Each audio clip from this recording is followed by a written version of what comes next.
Our journey of engaging the needs of the world through a life of worship calls us to examine the state of our own hearts, the state of our churches, and the painful realities of the victimization of children around the world. Stories from near and far tell of the neglect, abuse, and exploitation of children. Many children in the West are left to raise themselves, parented by video games, screen time, or gangs. Many children in the developing world are malnourished, orphaned, sold as slaves, or forced into human trafficking, child prostitution, and soldiering. According to Global Issues, more than 26,500 children die each day due to preventable causes related to their poverty. Around 27% of all children in developing countries are estimated to be underweight or stunted. The two regions that account for the bulk of the deficit are South Asia and Sub-Saharan Africa.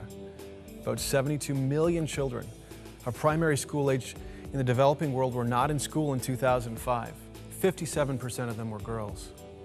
Africa accounts for 90% of malarial deaths, and African children account for over 80% of malaria victims worldwide. Nearly 2 million children are exploited in the commercial sex industry, and the AIDS pandemic continues to rage.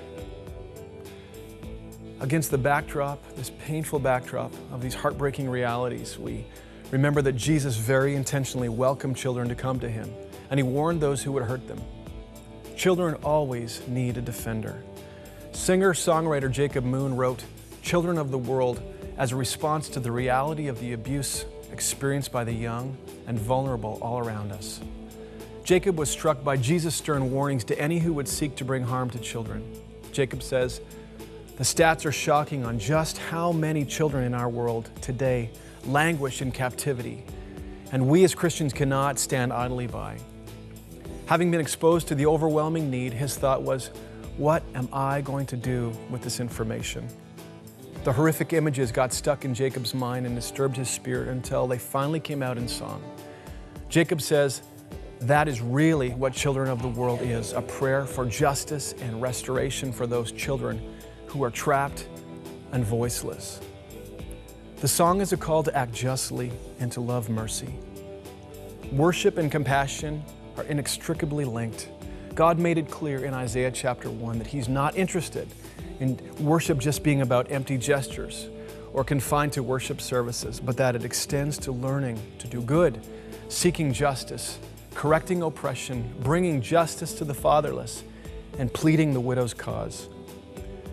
We are aware that children of the world are in great need. We have access to them, and we have the ability to meet their needs. We can make a difference in the life of a suffering child, and as Jacob asks us, can someone explain to me why nobody's standing guard? Lord, will You make us brave enough to face the cruel realities of the abuses that young lives all over the world face daily?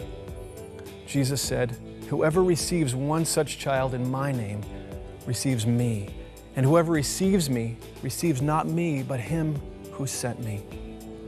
Children are so incredibly close to the heart of God. This is our love, to stand guard for the children. This is our love, to defend their cause.